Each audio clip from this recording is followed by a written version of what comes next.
J'ai rêvé hier soir, j'ai vu des personnes venir très enchaînées, très oppressées, et où Dieu a fait un miracle et de les délivrer complètement. Amen. Alléluia. Dieu veut faire de grandes choses, il faut que tu saisisses ce que Dieu a à faire pour toi. Amen. Ça dépend de toi. Amen. Dieu, lui, va faire sa partie. Dieu ne se trompe pas, Dieu n'est pas un homme pour se tromper. Amen. Moi, je suis qu'un instrument, donc je n'y suis pour rien. Si Dieu passe par moi pour faire de grandes choses, je n'y suis pour rien. Et si ce que tu attends n'arrive pas, j'y suis pour rien non plus. Amen. Donc toi, tu as ta part de responsabilité. Tu sais ce qu'il y a dans ta conscience et ce que Dieu t'a demandé. Et si tu sais, si toi, tu es dans l'obéissance ou pas. Oui. Dieu, il nous demande, il nous montre des choses, il nous dit de faire des choses, et on est là, on dit oui, je suis en train de faire la volonté de Dieu, ou je suis dans la rébellion, je suis dans la résistance. On se dit, je n'ai aucune intention de faire la volonté de Dieu, je veux faire ma volonté, et je ne suis pas là pour servir Dieu, je suis là pour me servir de Dieu. Et ce n'est pas moi qui vais faire ce que Dieu me demande, c'est lui qui va faire ce que je lui demande. Donc si vous avez cette attitude, vous êtes mal parti. Hein. Je vous avertis, c'est ni aujourd'hui ni demain la veille que Dieu va agir dans votre vie. Mais si vous êtes dans l'humilité et dans l'obéissance et que vous remettez les choses à leur place, c'est-à-dire que Dieu est Dieu et que vous êtes un grain de sable, là, les conditions, c'est déjà meilleur. Amen.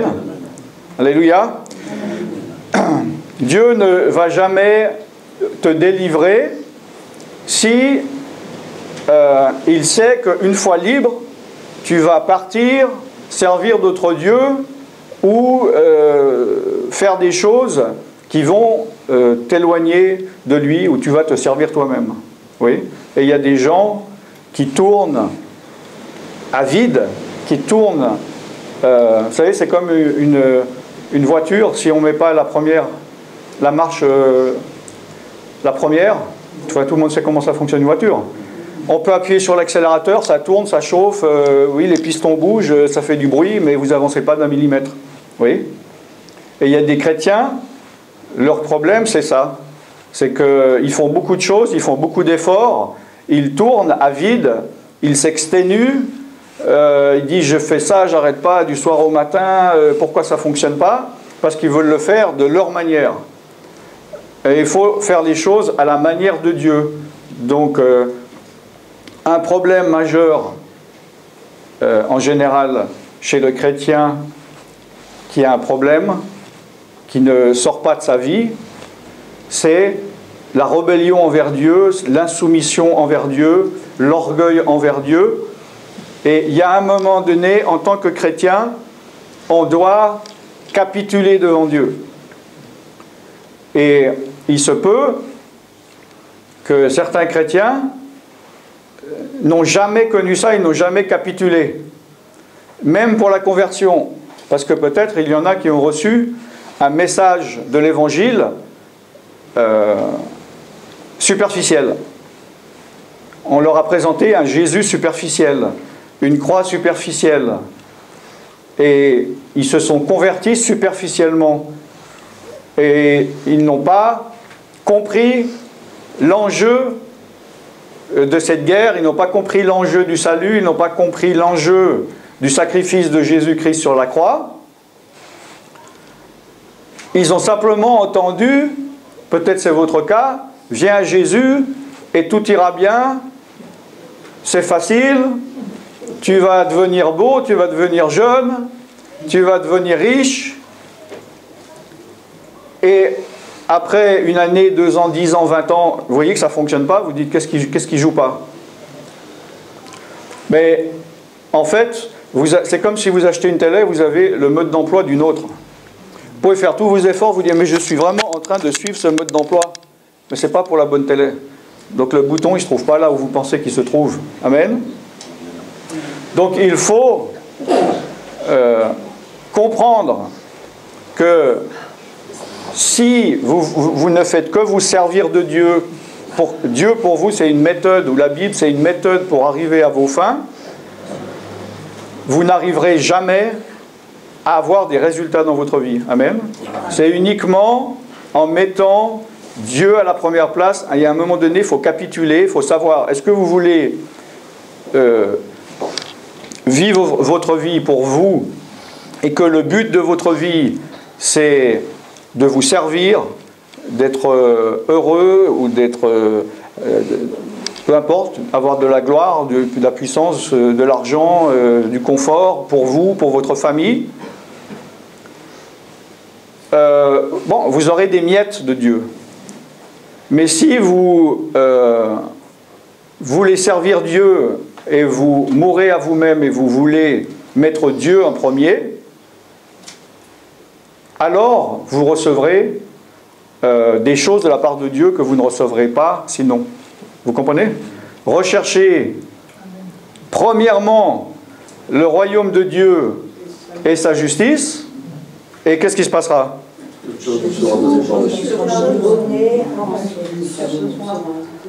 Voilà, moi j'ai rien compris, mais Dieu a compris. C'était en déclenchant. C'est le décalage horaire, c'est pour ça. Amen. Donc recherchez le royaume de Dieu et sa justice. Mais si vous recherchez votre royaume, parce que vous êtes votre roi dans votre petit monde, et vous recherchez votre justice, ça c'est juste, ça c'est bien, ça c'est ce que je veux, il ne vous sera rien donné, Dieu ne va rien vous donner. Vous mangerez les fruits de ce que vous avez semé. Vous êtes d'accord? Nous récolterons, comme il est dit, je crois en français le terme c'est ne vous y trompez pas, non? Ce qu'un homme a semé, il récoltera, soit, qu'est-ce que c'est? Soit, j'ai plus en tête là, soit les fruits de la mort, de l'injustice, si quelqu'un y trouve le verset. Soit la bénédiction, la bénédiction. Voilà, si quelqu'un il le trouve après, il le dit, c'est important de mentionner la parole de Dieu avec exactitude et de ne pas ni la tordre, ni la sortir hors du contexte, ni à moitié. Amen. C'est ce que le diable, il aime faire. Dieu veut avoir ton cœur. Dieu ne veut pas avoir ton extérieur, ayant tous les attributs de la religiosité, mais Dieu veut ton cœur. Dieu habite les cieux élevés, mais il est avec celui qui a le cœur contrit. Humilie-toi devant Dieu et rends-lui la gloire qui lui est due. Mets Dieu à la place qu'il doit être. Et mets-toi à la place où tu dois être. J'exalte ta majesté, Père. Alléluia.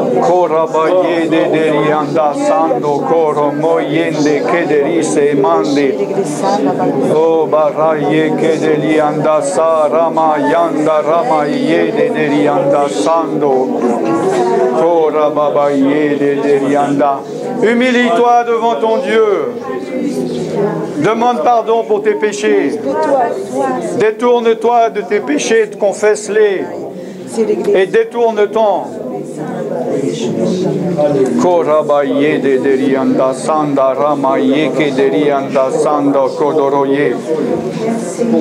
Demande pardon pour la dureté de ton cœur.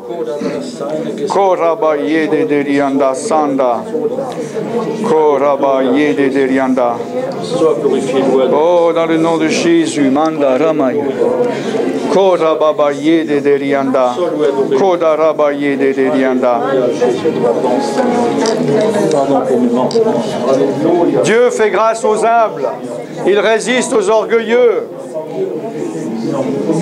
Sois prêt de rentrer dans la présence de Dieu selon les conditions de Dieu. Dieu ne brisera pas ton cœur. Moi, je ne briserai pas ton cœur.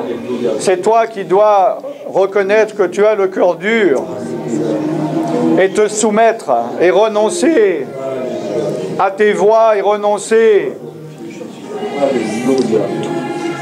à la dureté de ton cœur et reconnaître qui tu es et qui est Dieu.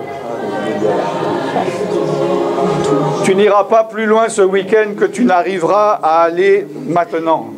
Si ton cœur est si dur que tu n'es pas capable de te repentir maintenant, de t'humilier devant ton Dieu, n'attends pas quelque chose de sa part. Remets-toi en question. Humilie-toi devant Dieu et il t'élèvera au temps marqué. Dieu résiste aux orgueilleux, mais il fait grâce aux humbles.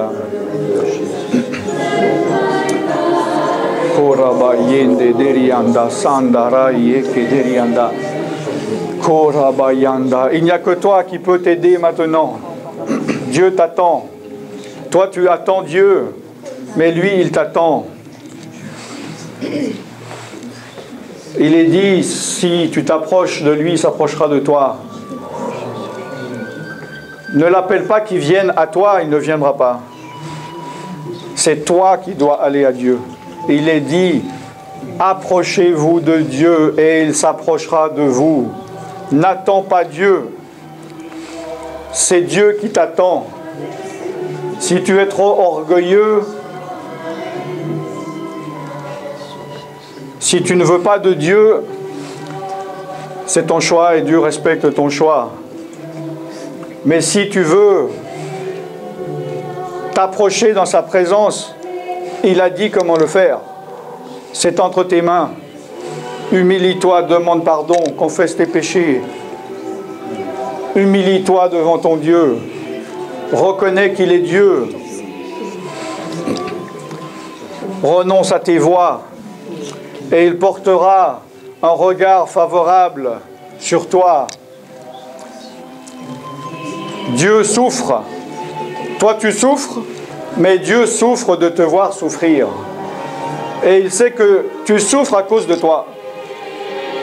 Ce ne sont pas les autres, ce ne sont pas les circonstances, ce n'est pas le diable, ce n'est pas Dieu, c'est toi.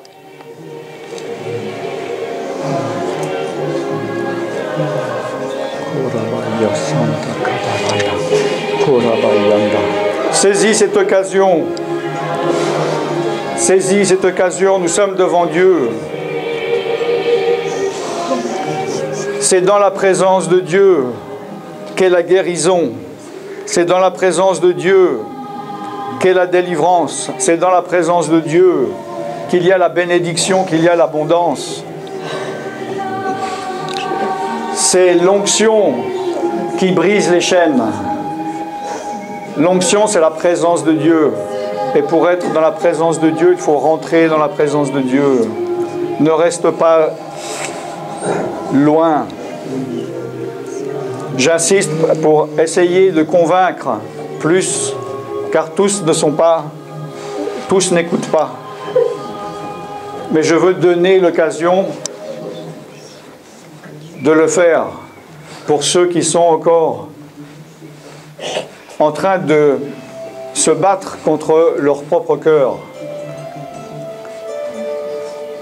Plus nous nous endurcissons, plus le cœur devient dur, plus il est difficile de s'humilier devant Dieu. Prends garde que ton cœur devienne si dur que tu ne retrouves plus le chemin de la repentance. Ne te moque pas de Dieu. Dieu se moque des moqueurs. Korabayende deria sande kederia sora mayende kederiste namai. Dans le nom de Jésus, mana rabaye kederianda. Korabaye deriana barabaye terianda. Korabayende derianda soroboye derianda. Korabayande kederianda. Sora maya. Saisis l'occasion qui est devant toi ce matin. Kombaye derianda sa yende terisianda manderinda soro moye kederinde. Korama yanda rama yende kadaride.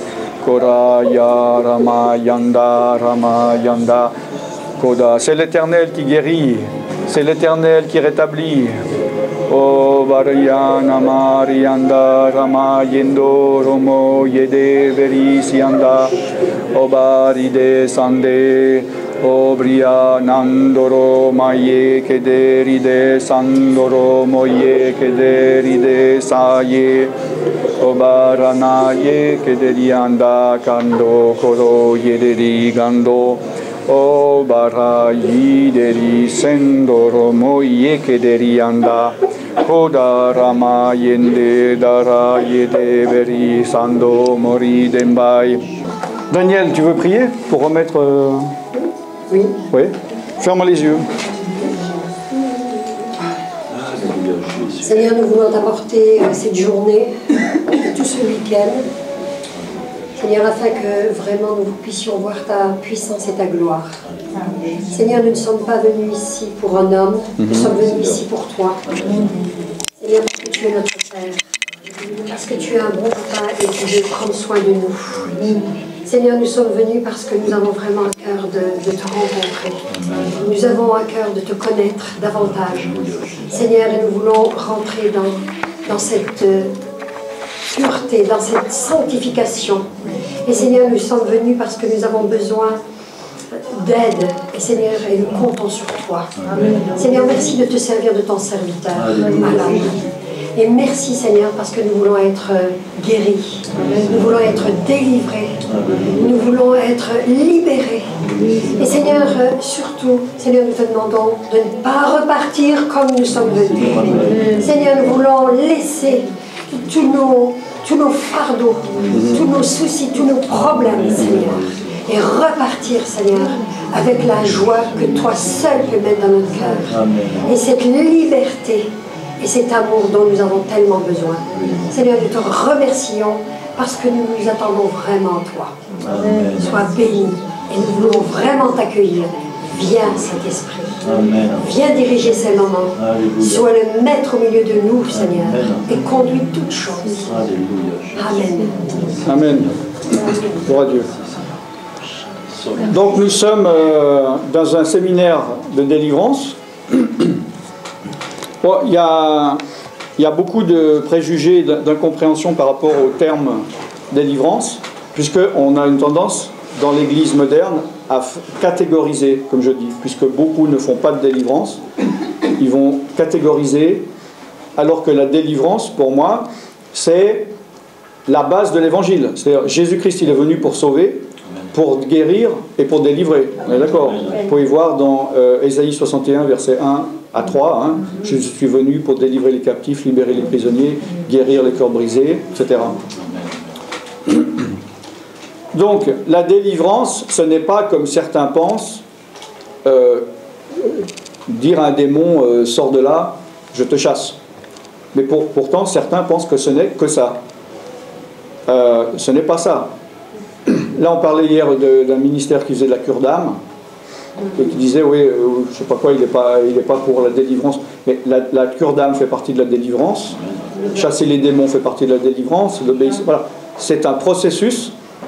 Quand Dieu a fait la promesse aux Israélites du pays de Canaan, qui est donc le symbole du royaume de Dieu sur terre que Dieu nous a donné, hein, dans lequel il faut rentrer.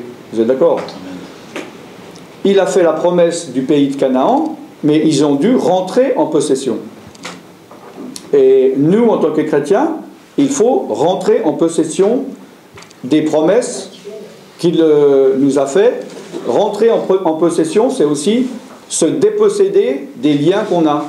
C'est un cheminement, d'accord, qui est progressif. Maintenant, le fantasme ultime de se dire ma vie est un gros problème et mon problème va être résolu le jour où un serviteur de Dieu ou une servante de Dieu va dire au démon qui me crée tous mes problèmes, sors de lui, et puis là tous mes problèmes auront disparu. Ça, c'est complètement faux, c'est erroné, d'accord? C'est pas ça du tout, ça n'existe pas. La délivrance, c'est un processus, et dans le processus, il y a par moment un moment où on peut chasser les démons. D'accord? Mais il y a des démons qui peuvent avoir des droits, qui peuvent rester si la personne, elle fait des choses qui vont laisser le démon dans sa vie. Vous comprenez ce que je veux dire? Si par exemple, vous savez, les démons, là il y a quelqu'un qui m'a mis un commentaire sur une de mes vidéos de YouTube où je faisais de la délivrance. Et la personne, elle disait, oui, c'est bien de chasser les démons, d'ailleurs, le seul moyen, la seule porte d'entrée, accès des démons, c'est par des péchés sexuels. Et moi, je lui ai dit, non, il n'y a pas que ça. Il dit, non, il n'y a que ça. Non, tous les moyens sont bons pour les démons. À partir du moment où il y a une ouverture, ils vont s'infiltrer. Alors, selon les personnes, ça peut être différentes choses. Ça peut être la colère, ça peut être le pessimisme, ça peut être le doute, ça peut être la religiosité. Dès qu'il y a une faille, quelque chose qui est de la chair, les esprits vont venir pour mettre de l'huile sur le feu. D'accord? C'est-à-dire, évidemment que si je prends une bonne décision pour avancer dans l'esprit de Dieu, le diable ne va pas dire super. Ouais. Bon, il va dire non, il ne faut pas faire, c'est pas bien. Mais si je fais une chose qui n'est pas bonne, lui, il va venir dire oui, c'est super, mets-toi encore plus en colère. Il faut encore plus en vouloir cette personne. Il faut être encore plus religieux pour plaire à Dieu. Etc. Donc, les démons, ils vont augmenter les choses qui existent déjà. Parce qu'il ne faut pas oublier que le péché ne vient pas des démons, le péché vient de la chair. Vous êtes au courant? Vous connaissez dans Galates 5 les œuvres de la chair. Et dans les œuvres de la chair, il y a l'idolâtrie et la magie. Ça vient de la chair. Et après, les démons viennent augmenter ces choses. Donc, il faut pouvoir se réformer soi-même pour fermer les accès, pour chasser les démons. Mais si la porte est toujours ouverte, je le mets dehors, il rentre de nouveau, je le mets dehors, il rentre de nouveau, et on voit des chrétiens qui vont de séminaire en séminaire, qui vont de ministère en ministère, en disant pourquoi ça ne fonctionne pas. Et malheureusement, c'est pas qu'ils stagnent, c'est qu'ils vont de pire en pire. Donc, parce qu'ils n'ont pas compris, et une des éléments qu'il faut pour être complètement délivré et dans la victoire, c'est la connaissance. La Bible dit « Mon peuple périt par manque de connaissance ». On est d'accord. Il faut comprendre, il faut avoir de la connaissance pour pouvoir appliquer cette connaissance. Vous êtes d'accord? Si je ne sais pas conduire, comment je peux conduire une voiture? Il faut que j'apprenne à savoir comment on fait pour conduire. Après, je peux monter dans une voiture et la conduire. Mais si je ne sais pas, je ne vais pas avancer, je vais même casser la voiture. Donc, si on ne connaît pas les choses de Dieu, on ne peut pas avancer dans les principes de Dieu. Les principes de Dieu, où c'est qu'on les trouve? La Bible. Et la deuxième chose, où ça? Hein? Dans la prière. En fait, ce que je voulais dire, c'est par le Saint-Esprit. On a deux sources de connaissances. C'est la parole de Dieu, la parole qui doit être évidemment... on doit se laisser guider par le Saint-Esprit pour lire, pour qu'il nous donne un enseignement. Et tout ce qui concerne des choses qui ne sont pas dans la Bible, c'est l'Esprit de Dieu qui va nous donner, on est d'accord. Maintenant que vous vous dites, est-ce que dans 2 mois, je reste là où je déménage, c'est pas dans la Bible. Et vous n'allez pas le trouver dans la Bible. Et là, c'est le Saint-Esprit qui va, il faut être attentif au Saint-Esprit, qui va vous donner des indications. C'est pour ça qu'il est dit dans la première épître de Jean, vous n'avez pas besoin qu'on vous enseigne. C'est l'Esprit de Dieu qui vous enseigne. Il n'a pas voulu du tout dire, comme certains disent, vous voyez, on n'a pas besoin d'enseignants. On n'a pas besoin de gens qui nous enseignent la parole de Dieu, ça ne veut pas dire du tout ça. Puisque c'est Dieu qui a établi des enseignants, vous savez. Vous savez ça? Oui. Ça fait partie des 5 ministères, dans Ephésiens 4, 11. Donc, on ne peut pas renier qu'on a besoin d'enseignement, mais dans l'enseignement, ou par exemple moi ce que je suis en train de vous dire maintenant, il y a l'Esprit de Dieu qui vous enseigne. Vous êtes d'accord? Il vous confirme des choses, il vous apprend, il vous révèle, il y a des choses qui disent ça, laisse tomber, et qui va vous montrer des choses même que je ne vais pas parler. Combien de fois j'ai entendu des messages où j'ai reçu quelque chose de la part du Saint-Esprit qui n'avait rien à voir avec ce que le gars parlait. Vous êtes d'accord? Je ne sais pas si ça vous est arrivé. Dieu, il va vous montrer, il va vous guider. C'est pour ça qu'il est dit, Jésus lui-même a dit dans Jean, c'est l'Esprit de Dieu qui va vous conduire dans toute la vérité. Amen. Mais maintenant, si vous résistez à l'Esprit de Dieu, pour diverses raisons, parce que vous ne voulez pas vous soumettre à Dieu, parce que, comme j'ai dit au début, vous voulez faire votre volonté, etc., vous n'arriverez jamais dans la terre promise. C'est Dieu qui vous dit, attaque tel village, ou défends-toi, ou laisse-le tranquille pour l'instant, va là, ne bouge pas, avance, repose-toi. Et là, on a la victoire. Mais si vous voulez faire à votre tête, vous allez tomber devant l'ennemi. Oui. Et comme j'ai dit au début, il y a beaucoup de chrétiens, leur problème d'enchaînement, le fait d'être enchaîné, est plus dû à leur désobéissance qu'à des démons. Les démons, ce n'est que la conséquence. Si vous avez décidé d'obéir à Dieu, que vous êtes dans l'obéissance, à chasser un démon, après c'est juste comme ça. C'est un truc qui dépasse. C'est un petit lien. Mais si vous êtes dans la désobéissance et qu'il y a un lien avec un démon, parce que lui vous tient, mais vous le tenez aussi, on peut prier pendant 10 jours, vous pouvez faire le tour de la terre, jamais personne, vous ne pourrez pas être délivré, vous comprenez? Il y a des questions par rapport à ça ou pas?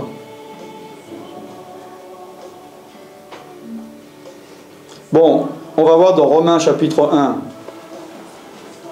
verset 18.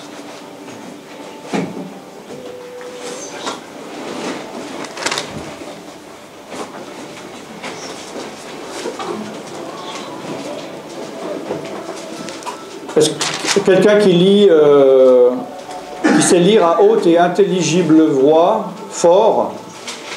Il y a quelqu'un qui... Gilles? Ok, alors du verset 18 au verset 25.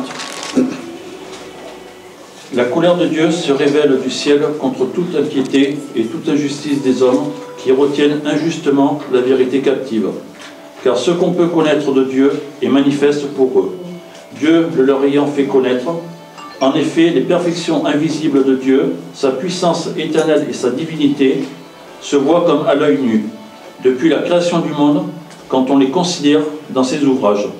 Ils sont donc inexcusables, car ayant connu Dieu, ils ne l'ont point glorifié comme Dieu et ne lui ont point rendu grâce. Mais ils se sont égarés dans leurs pensées et leur cœur sans intelligence a été plongé dans les ténèbres.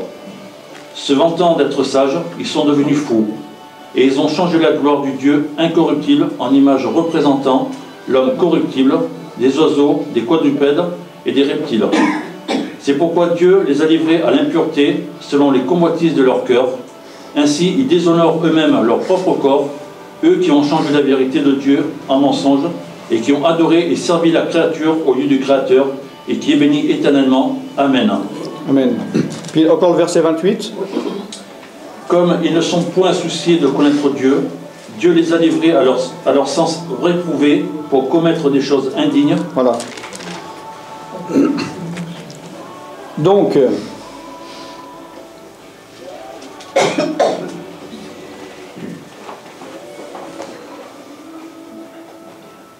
voyez au verset 21, là on pourrait dire, il parle aussi de chrétiens, parce qu'il est dit, puisqu'ils ont connu Dieu, mais ils ne l'ont point glorifié comme Dieu, et ne lui ont point rendu grâce, mais ils se sont égarés dans leurs pensées, et leur cœur sans intelligence a été plongé dans les ténèbres.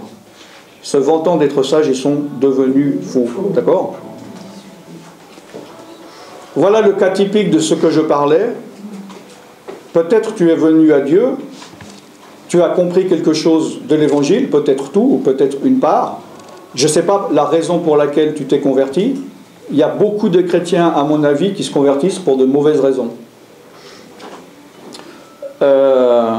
Et c'est pour ça que j'encourage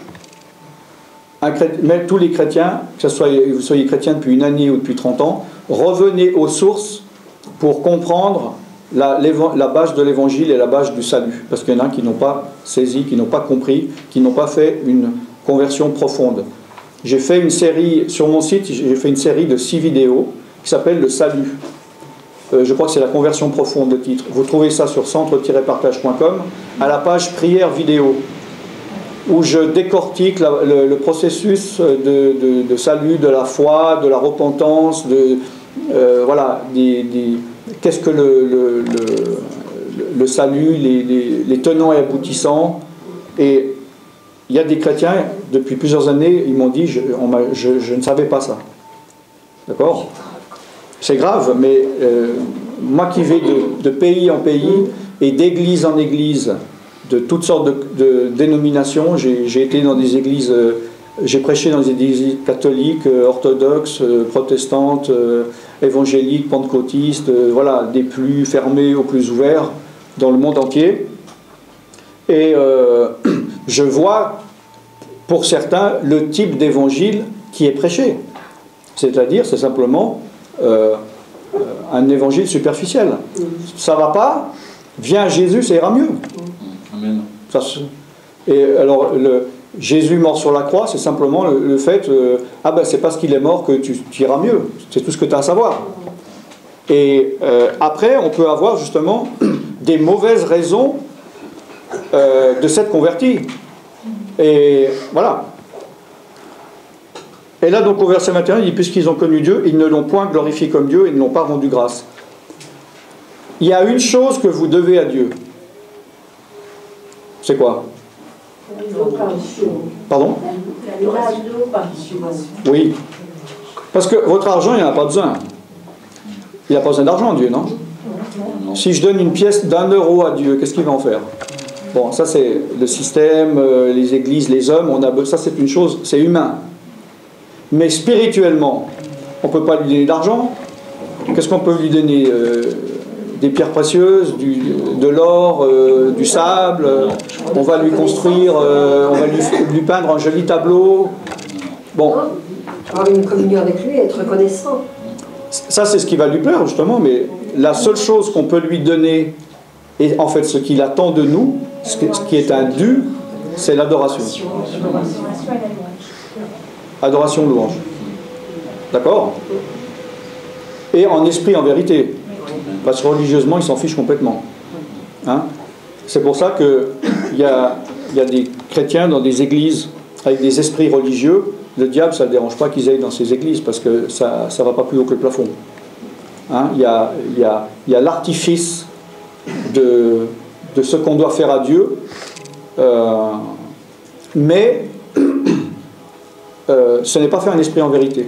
C'est fait par la chair, c'est fait charnellement, dans un esprit de religiosité. Et voilà. C'est pour ça que le diable, ça ne le dérange pas. Il va vous réveiller pour que vous alliez à l'église, ça ne le dérange pas. Il va au culte, vas-y, c'est bien, continue comme ça. Hein ? Mais le diable ne supporte pas que nous glorifions Dieu, puisque c'est le péché originel du diable. Le premier péché, c'est pas Ève, hein, c'est le diable. C'est un ange, c'était un ange qui a péché. C'est lui le premier qui a péché. Vous êtes d'accord? Ou je ne sais pas si vous le savez. Oui. Bon. Vous me dites si vous n'êtes pas d'accord. Hein. Non, mais il y en a peut-être qui ne savent pas. Hein. Chronologiquement, il y a eu d'abord le diable. Après, il y a eu les démons. Enfin, après, il y a eu les anges. Un tiers des anges qu'il a amenés avec lui. Et après, il y a eu Ève. Et après, il y a eu Adam. Voilà. Et le premier homme qui est né d'une femme était un meurtrier. Vous savez? Caïn, qui a tué Abel. Donc, le diable, c'est par orgueil, il veut être à la place de Dieu. C'est ça son péché.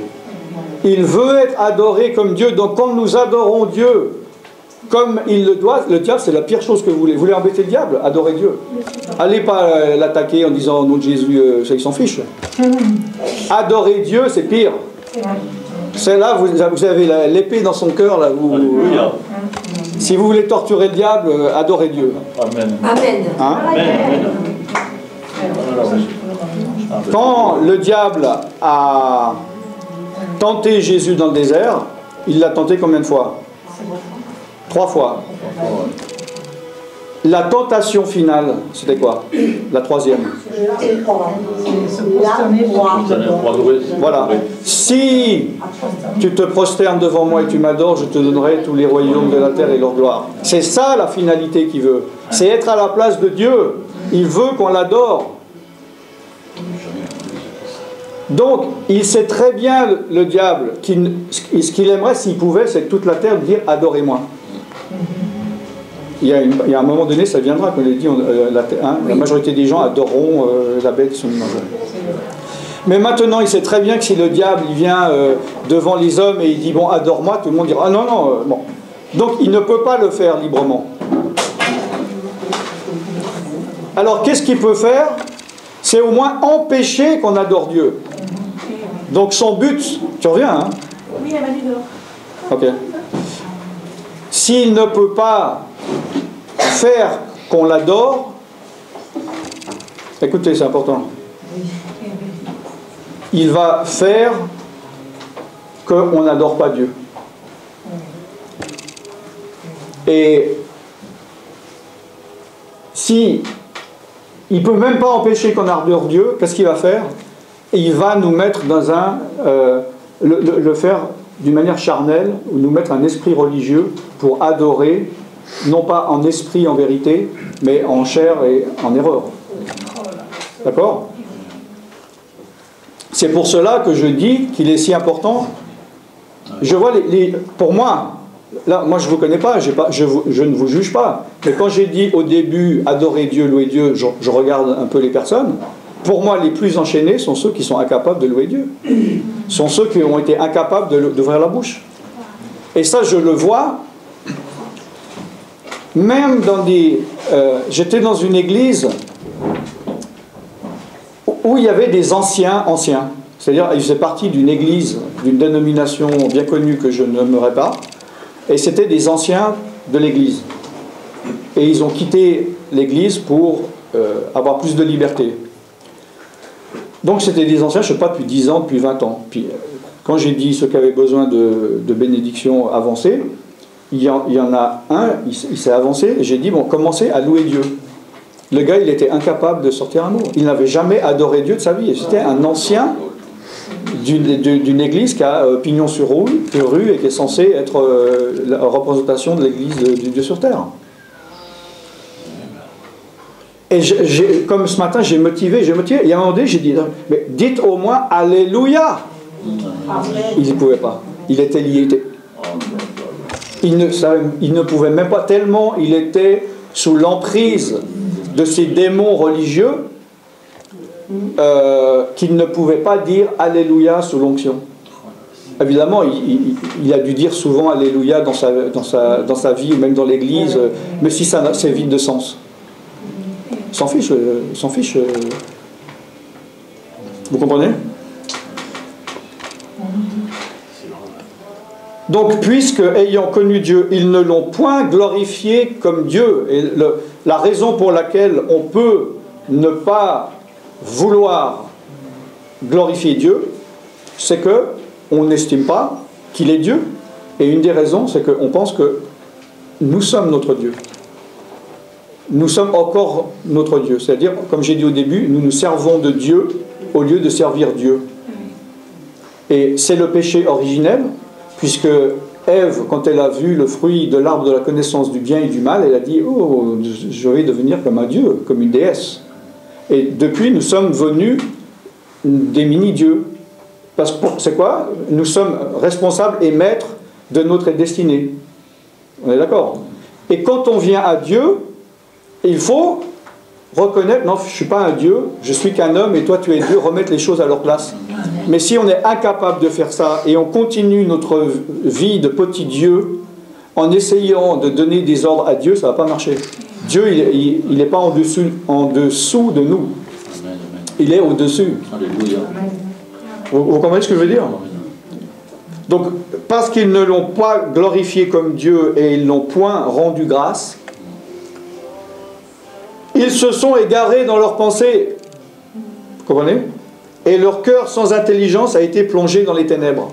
Donc il y a des chrétiens qui sont dans des chaînes pour la seule raison d'orgueil qu'ils ne veulent pas reconnaître Dieu comme Dieu, se soumettre, glorifier Dieu parce qu'ils veulent être glorifiés.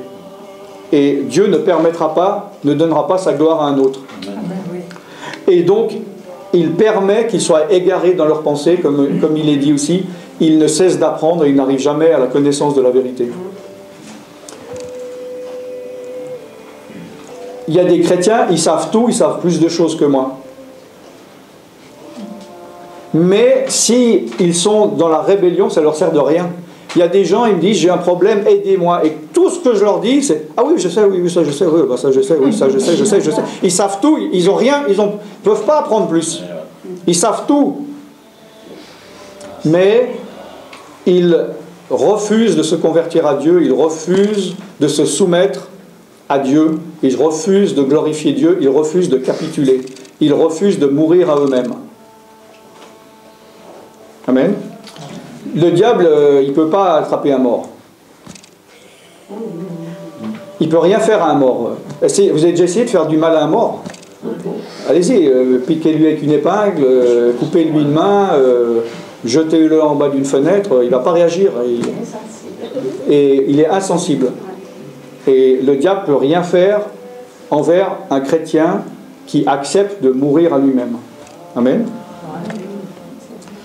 Donc, ils sont égarés dans leurs pensées et leur cœur sans intelligence est plongé dans les ténèbres. Leur cœur sans intelligence, parce que le début de la connaissance de l'intelligence, c'est quoi? Dans les proverbes, c'est quoi? C'est la crainte de l'Éternel. Oui, sagesse, c'est des synonymes. Hein. D'accord? Donc, si nous refusons de craindre Dieu, ça veut dire reconnaître qui il est supérieur à nous. Dieu permet qu'on reste notre cœur sans intelligence et donc on est plongé dans les ténèbres. Malgré qu'on peut tout connaître de la Bible, qu'on peut tout savoir, qu'on est des chrétiens, qu'on connaît tous les versets, qu'on chante les chansons, Alléluia, gloire à Dieu. Vous comprenez ce que je veux dire? Donc, se vantant d'être sages, ils sont devenus fous. C'est pourquoi donc Dieu les a livrés à l'impureté selon la convoitise de leur cœur. Dieu ne permettra jamais, comme je l'ai dit, de te délivrer si c'est pour que cette liberté, tu fasses quelque chose qui ne soit pas à sa gloire. Amen. Je vais voir s'il est... Voilà, dans 2 Thessaloniciens, chapitre 2, au verset 11, aussi, Dieu leur envoie une puissance d'égarement pour qu'ils croient au mensonge. D'accord? Afin que tous ceux qui n'ont pas cru à la vérité mais ont pris plaisir à l'injustice soient condamnés. Hein. Et là, il parle de l'apparition de l'impie, au verset 9. Hein. L'apparition de cet impie se fera par la puissance de Satan, avec toutes sortes de miracles et de signes et de prodiges mensongers, avec toutes les séductions de l'iniquité pour ceux qui périssent parce qu'ils n'ont pas reçu l'amour de la vérité pour être sauvés. Hein? Donc il y a des chrétiens qui vont tomber dans cette séduction. D'accord? Parce que quand il est dit que l'apparition de cet impie se fera par la puissance de Satan, c'est par la séduction spirituelle, par une onction diabolique. Et si tu n'es pas dans la vérité, tu ne vas pas reconnaître, parce que tu es dans l'égarement, et tu vas croire que ça vient de Dieu, et tu vas l'adorer. C'est le fruit, la conséquence de notre désobéissance.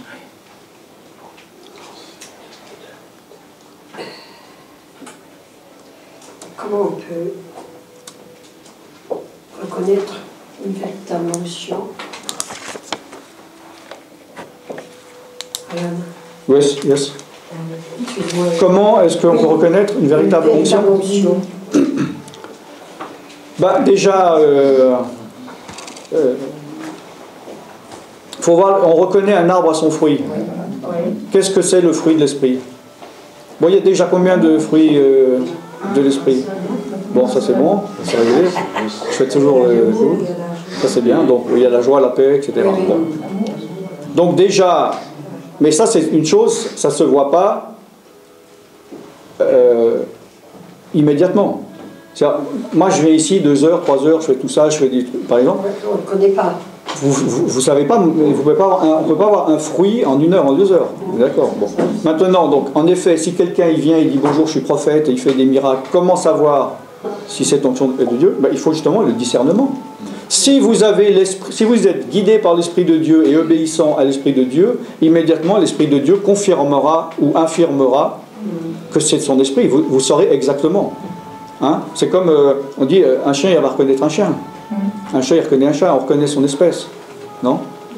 Mais maintenant, si vous n'êtes pas guidé par l'Esprit de Dieu, vous tombez dans le panneau ou dans la confusion. Et c'est ça, beaucoup de chrétiens, quand ils appellent, ils disent bonjour, j'ai un pasteur, je ne sais pas si dites-moi tout. Mais ce n'est pas à moi à lui dire. Il devrait être dans un état où il est lui-même capable. Genre, j'ai eu un rêve, est-ce que ça vient de Dieu? Dites-moi. Voilà. Vous voyez ce que je veux dire? Donc l'onction, c'est surtout une question de discernement, de sentir ou de ressentir. C'est pas forcément par la compréhension. Moi, il y a des gens ou des ministères, j'ai rien contre eux, j'ai rien vu de mal, mais dedans, je sens quelque chose de pas clair. Et je sais pas pourquoi, puis j'ai pas... moi, j'ai pas besoin de me compliquer la vie et essayer de comprendre pourquoi. Oh, c'est là. Oui, l'autre jour, tu vois, on est allé quelque part, hein, on était quand même assez nombreuses à avoir été à une réunion. Et déjà, dans le moment, les chants étaient magnifiques. Il n'y avait aucune onction. On est bien d'accord. Il n'y avait pas d'onction. Le prédicateur a parlé sur quelque chose de très important. Il a parlé sur le pardon. Tout ce qu'il a dit, c'était vraiment très bien. C'était biblique. C'était biblique, mais moi, j'ai trouvé qu'il n'y avait pas d'onction. C'est pas parce que c'est biblique qu'il y a une onction. Il n'y avait pas d'onction. Une église avec un esprit religieux, ça ne veut pas dire qu'ils sont doctrinalement dans l'erreur. Ça n'a rien à voir. Oui, oui, tout à fait. Ça n'a rien à voir. Voilà. Il n'y avait pas d'onction et il y a eu apparemment des miracles. Oui. Il y a eu des miracles, il y a eu des guérisons. Oui, mais le serviteur de Dieu, c'était différent. On aurait dit qu'il y avait une coupure. Mais il n'y avait pas d'onction. Il y avait lui et puis les autres. Et les autres, on avait plein qu'il n'y avait pas d'onction. Ça dépend. C'est quoi alors quand tu dis il n'y a pas d'onction ou il y a de l'onction, c'est quoi l'onction pour toi? C'est quoi la définition d'onction? Moi, j'ai vu ce qu'il disait de la parole, c'était vrai. Ouais. Il prêchait la parole. Ouais. Tout ce qu'il a dit, c'était la vérité. Ouais. Ouais. J'ai bien entendu. Ouais. Mais pour moi, il n'y avait pas... Il n'y a pas l'onction. C'est quoi l'onction? Tu ressens pas. C'est quoi la définition de l'onction? Tu ressens pas je pense que l'onction. La présence de Dieu. Tu ressens pas. Voilà. Non, mais au fond de toi, tu n'as pas d'attestation de l'esprit, tu vois. Voilà. Bon, Il n'y a pas besoin de l'onction de Dieu pour que, comme on a dit, que doctrinalement, ça soit dans la vérité. Tout à fait. Il n'y a pas besoin de l'onction de Dieu, d'ailleurs, tu le prouves, pour qu'il y ait des guérisons ou des miracles, puisque Dieu doit honorer sa parole, puisqu'il est même dit qu'il y a des gens qui peuvent vivre dans l'iniquité et qui créent. Oui, c'est vrai. On est d'accord, puisqu'ils vont dire, mais hey, Jésus, c'est moi, j'ai chassé les démons et j'ai guéri les maladies. Moi, je ne connais pas. Je ne connais pas, oui. Hein? Donc, oui. L'iniquité? L'iniquité, ouais, c'est un synonyme de péché. En fait, le mot iniquité veut dire faire quelque chose à l'abus, trop. Donc, en fait, c'est synonyme du péché. Parce qu'il y a des choses qui, quand ils ne sont pas faits à l'abus, c'est pas mauvais. Par exemple, je peux manger, avoir une relation sexuelle, parler, puis que c'est pas un péché. Mais à l'abus, ça peut devenir un péché. Oui? Ouais, donc, alors à ce moment-là, tu te dis, comment reconnaître une fausse onction d'une vraie onction. Donc il y a des gens qui ont des mauvais fruits, mais qui peuvent quand même faire l'œuvre de Dieu. Ouais. Voilà. Donc comment reconnaître qu'en fait on ne peut pas? Oui, mais par l'Esprit de Dieu en toi, qui doit confirmer. La personne, elle a des mauvais fruits, tout ça, mais il peut quand même y avoir des guérisons, des miracles. Oui, mais voilà.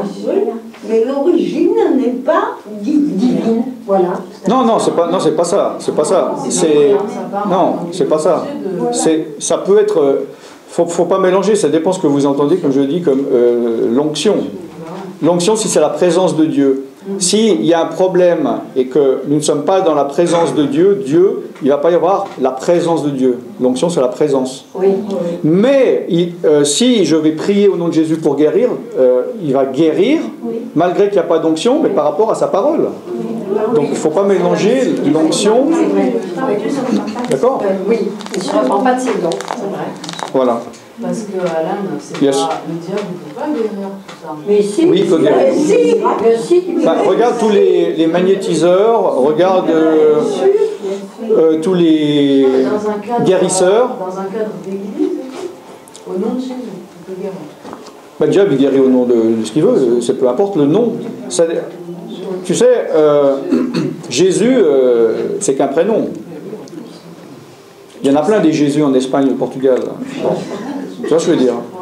Maintenant, tu sais, il y a des gens, ils me disent, oui, mais moi je vais voir une voyante, mais il ne faut pas vous inquiéter, il y a une croix sur le mur, et puis il y a une Bible ouverte sur la table, donc c'est une bonne catholique, donc il n'y a pas de problème. Tu comprends ce que je veux dire? Non, le diable guérit, mais attends, que juste une chose, pour pas qu'on se méprenne. Le diable guérit, mais tout ce qu'il fait, c'est pourri. C'est-à-dire qu'à partir du moment où lui, il a un droit sur une personne, c'est-à-dire il y a déjà une maladie où il a un droit sur un point de contact, il peut en faire ce qu'il veut. Et des fois, c'est pas parce qu'il peut te faire mal qu'il va te faire mal. Bon, alors tu peux avoir mal à cause d'un démon, tu vas voir un guérisseur, il t'impose la main, puis le mal part. Mais il s'est simplement déplacé, mais toi tu vas dire super, j'ai été guéri. Maintenant, lui il peut dire je le fais au nom de Jésus, regardez, je suis un bon catholique ou je sais pas, un bon évangélique. D'accord? Mais tu n'es pas complètement guéri parce que le démon il est là, au contraire, tu as donné encore une plus grande ouverture voilà, au diable. Parce que s'il n'y a pas de démon en toi, tu es dans la présence de Dieu, c'est l'Esprit de Dieu qui va te guérir. Le diable, il ne va pas te guérir. Si toi tu viens, puis toi tu as le cœur à Dieu, est-ce que Dieu va permettre que ça se passe si toi tu ne sais pas que la personne n'est pas avec Dieu? Justement, mais tu as intérêt à savoir. Il faut avoir le discernement spirituel. Moi, je suis dans des endroits, il y a des gens, j'ai dit, mais le gars, s'il me touche, moi je lui enlève la main, je dis, je ne veux pas être touché par toi. Et vous, si vous ne voulez pas que je vous touche, il ne faut pas hésiter. Moi, c'est complètement égal. Hein. C'est pas parce que vous êtes là que j'ai le droit de vous toucher ou prier. Si vous êtes dans le doute, dites je préfère pas. Moi, je ne vais pas me vexer, je m'en fous. Hein? Moi, j'ai confiance. Oui, parce que des fois, les impositions de main, c'est vrai que c'est une catastrophe. Je vis un esprit de mort. C'est catastrophique. Hein.